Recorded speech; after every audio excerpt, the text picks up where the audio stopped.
talking about Proposition 31. Proposition 31 is the classic case of a big problem with California's ballot measure system. The idea of a wolf in sheep's clothing ballot measure. It has a lot of awesome things. Really great reforms that California desperately needs. The first one is a 2-year budget cycle. Right now we have an annual budget cycle. Legislators spend the better part of every year focusing solely on passing budgets, evaluating new budget cuts and new spending. This would alleviate that need to constantly be looking at the budget and make it a 2-year cycle instead of one, so they can look at other things. In addition, and this is the one I like most, it would create a 72-hour wait period between introduction of new legislation and the voting on that legislation. Currently, legislation can be introduced and then immediately called to vote. And then in some other circumstances, legislation is put on the floor, changed right before the vote, and then called to vote. So people literally don't even know what they're voting on in some cases. This would put a 72-hour wait time so people actually could read the legislation that they're voting on. Finally, it prohibits spending of over $25 million without finding new tax revenues or spending cuts from other government areas. And this is pretty good. It is a step towards government frugality. I imagine there'll probably be a lot of $24.9 million projects popping up with this kind of law, but it's a step in the right direction, especially for fiscally conservative-minded people. But what they don't mention is Section 2A, and it says that a county, by the action of the Board of Supervisors, may initiate the development of a Community Strategic Action Plan, hereinafter referred to as the Action Plan. And why is this important? Well, UN Agenda 21, and I'll get back to that in a minute. But first, I want to ask the question. Follow the money. We always want to follow the money with any of these things. The question is, who funds it? This is from Ballotpedia, and you see that the main two funders are a man named Nicholas Bergeron and California Forward. And the question is, who is Nicholas Bergeron? Well, Nicholas Bergeron is a billionaire. He's the main financial benefactor of California Forward, which I don't really want to support anything with the name Forward these days. And also Think Long Committee of California. He's also the head of the Nicholas Bergeron Institute of Governance, and this is the front page of his website. They're pretty transparent in their agendas, and they have these 3 things. Here's the Think Long Committee for California. The first one is the 21st Century Council, and in their mission statement they say the 21st Century Council is a forum for dialogue and action on issues of global governance that recognizes the radical power shift underway as reflected in the rise of the G20 as the key governing body of globalization. So they reveal on their front page that they're globalists, and they have globalist agendas. That means centralization of power on a global scale. That's bad for national sovereignty of any nation in the world, and it's bad for libertarians like us who appreciate small government. So back to my first thing. What is United Nations Agenda 21? Well, the 21 stands for the 21st century. It's the agenda for the 21st century, according to a document that was unveiled in 1992 at the UN Earth Summit held in Rio de Janeiro, Brazil. It was signed by the US and 171 participating other countries. It's non-binding, it wasn't a treaty, but what these countries non-bindingly agree to is this blueprint for scientific governance and planning of the new global economy. Next.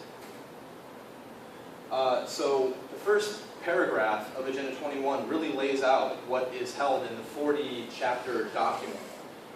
It talks about things like integration of environment and development.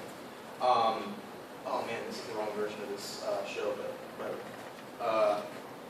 It talks about a global partnership for sustainable development. It talks about a substantial flow of new and additional financial resources to developing countries, which sounds really nice, but we'll see about that. You can summarize Agenda 21 with these 3 kind of pillars, the 3 E's of Agenda 21. One is social equity, economic prosperity, and environmental awareness. If you compare that to the preamble of Proposition 31, Proposition 31 states, with this measure, the people of California declare that the purpose of the state and local governments, so they want to redefine the role of government, is to promote a prosperous economy, a quality environment, and community equity. Those three statements almost completely match up with the 3 E's of Agenda 21. Next slide. So let's always go to Thomas Jefferson for something to fall back on. Thomas Jefferson says, "A wise and frugal government which shall restrain men from injuring one another, which shall leave them otherwise free to regulate their own pursuits of industry and improvement, and shall not take from the mouth of labor the bread it has earned. This is the sum of good government, and this is necessary to close the circles of our felicities." Can you go back one slide? Compare that to this definition they give here. They're saying the role of the government is to create a prosperous economy, to meddle in our economic affairs, to somehow defend the environment through whatever regulations and sanctions they deem necessary, and to promote community equity, or as you'll see if you go 2 slides forward. Yeah, go forward. Community equity is another word for redistribution of wealth. So these community strategic action plans are just that. What's these SAPs, as I refer to them, are regional governments that pool tax revenue. They pool tax revenue and distribute it strategically. So basically, any county in California will be able to create a SAP. And if they do create a SAP, all of the funds from cities in any county in California will go to the slush fund that's controlled by the SAP. And those funds will be distributed scientifically, strategically, to areas of that county where they're most needed. This is redistribution of wealth. It's basically what you're going to see is tax revenues from suburban cities going towards failing cities that have huge debt and are going bankrupt. It's the same economic structure that you see happening right now in the EU. Relatively affluent countries having to bail out failing countries because they're on the same currency. So very similar ideas. And most importantly, these SAP officials will be unelected. Once the SAP is established, the officials on this board are unelected, and they're going to be controlling where the money goes. It's un-American. Where do they get into power? They're appointed? Yeah, they're appointed by the executive. So these SAPs basically create a new level of government in between the state and the counties. It's completely restructuring how California works. And it's all kind of veiled in this beautiful thing of these really shiny looking great reforms. Next slide. Stanley Kirk from the National Review says, "We are now 1 week away from fundamentally transforming the state of California, and barely anyone knows it. With a 5 to 6 point lead in the latest poll, Prop 31 has a solid shot at passage."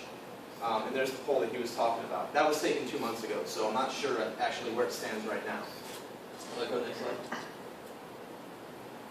So tell your kids, tell your wife, and they fooling everybody out there. Next slide.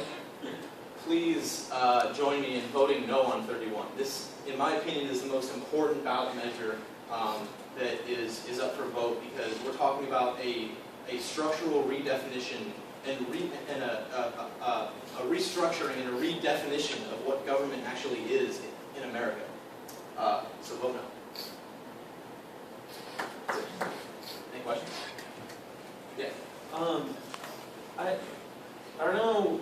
I suppose the term globalization is kind of vague, Yes. but I always understood it as referring to a kind of economic interdependence model. That's right. Yeah. Isn't that a good thing? Well, there's globalism, global governance. Sometimes Well, let me say that there's definitely a global economy going on. We trade. We're free to trade with anyone in the world. There's a difference between that and, well, maybe. I'm trying to. Go ahead. So I think that the distinction probably needs to be made in like a centralized globalization versus a decentralized globalization. Because centralized would be an organized system whereby governments come together to make some kind of super government over everything else. Decentralized. Which is the UN right now. Yeah, what decentralized is more like, because the realities of economics require interdependence and trade between nations, because no one has all the resources, you would eventually come to a sort of globalization by necessity. It would Right, become, but a voluntary Yeah, globalization it'd be is voluntary. what we're after. I mean, globalization is a good thing, you know, buying and selling things at a lower cost to the consumer, that's great. But when Because- it's giving, when it's putting the power in a more central, you know, global governance structure, say, giving more power to the UN, or to, you know, regional groups in this case, the SAPs, taking power away from the localities and the state government, giving more power to these SAPs, you are restricting voluntary trade. and even, And it's even at the same important. time mandating trade on, mandating things on through other means. Yeah, and even a brief tangent, it's important to note that even sovereign governments kind of get in the way of that centralized system because of things like tariffs, and they get in the way of actual free trade. So it's important, like even that is why we don't see any kind of real, like that's why globalization is kind of problematic now, because there's nothing to stop a nation from just being like, no, I'm going to raise the price on sugar, so now we can't get sugar from other countries or what have you.